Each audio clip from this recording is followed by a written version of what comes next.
Shalom sahabat-sahabat Indri.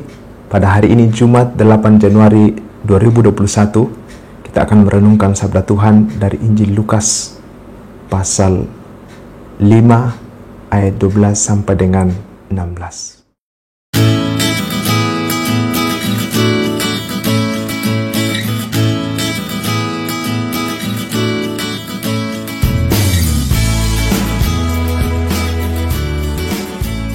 Mari kita mengawali permenungan kita dengan tanda kemenangan Kristus.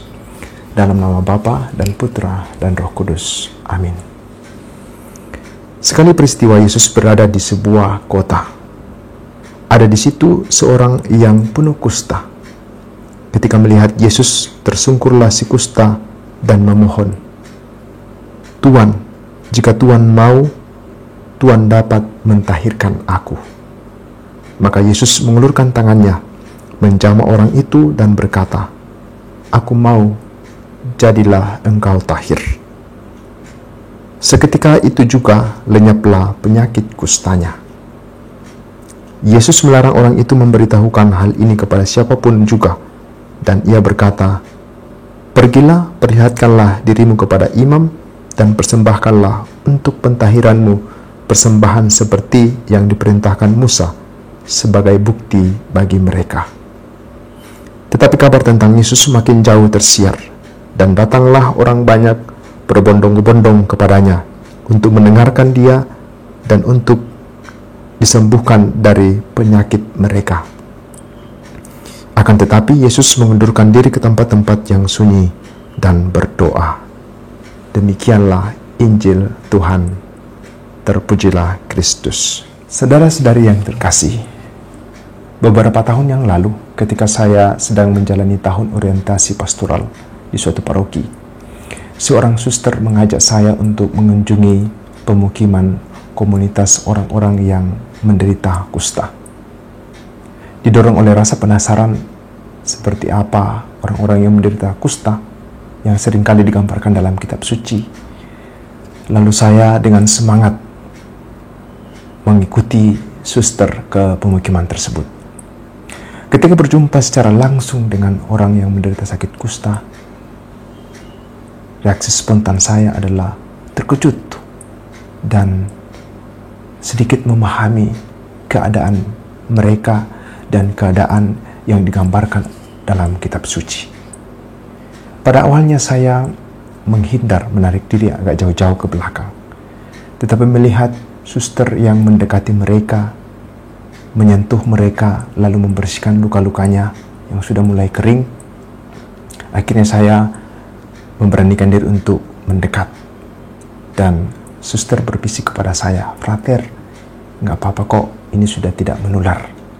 Karena saya takut tertular oleh mereka. Nah, saudara-saudari yang terkasih, pada zaman Yesus, penyakit kusta merupakan salah satu penyakit yang sangat ditakuti. Orang-orang yang mengalami penyakit kusta akan dianggap sebagai pendosa, sehingga ia dikutuk dan mengalami penyakit itu. Orang yang menderita sakit kusta akan disingkirkan dari masyarakat, akan dijauhi, dihindari oleh orang-orang, dan mereka dianggap sebagai kaum pendosa dan dimarginalkan atau disingkirkan dan ditindas.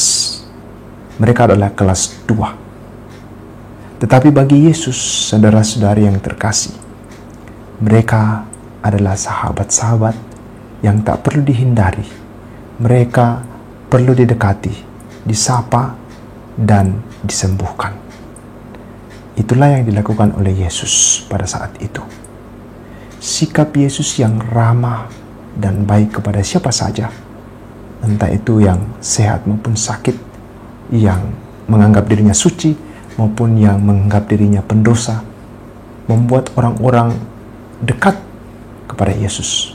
Bahkan orang-orang yang memiliki sakit kusta pun tidak segan-segan datang dan menjumpai Yesus serta memohon penyembuhan kepadanya.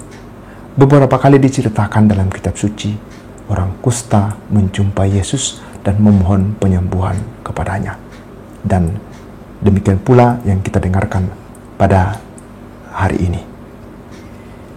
Saudara-saudari yang terkasih, Yesus yang ramah dan baik itu menjadi contoh dan teladan bagi kita bagaimana kita harus bersikap terhadap sesama kita di dunia ini. Bagaimana kita membawa diri kita di tengah-tengah dunia ini. Maka pertanyaan refleksif yang dapat kita renungkan pada saat ini adalah, bagaimana sikap saya ketika berjumpa dengan sahabat-sahabat saya, dengan saudara-saudara saya?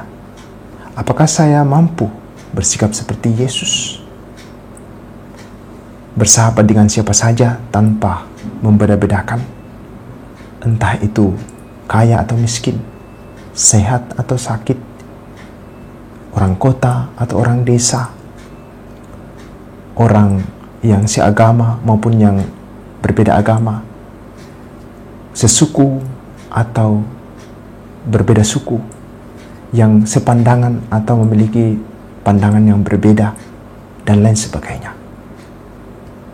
Apakah saya memiliki keramahan, kebaikan, dan antusiasme yang sama ketika saya berjumpa dengan orang-orang yang kurang menguntungkan saya, yang sakit, yang menderita, yang membutuhkan pertolongan, dengan orang-orang yang dapat menguntungkan saya?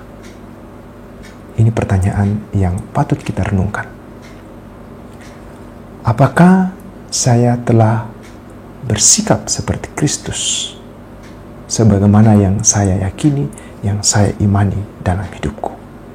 Jangan-jangan orang takut pada saya karena sikap saya yang egois, yang kurang ramah, yang memilih-milih sahabat, dan lain sebagainya.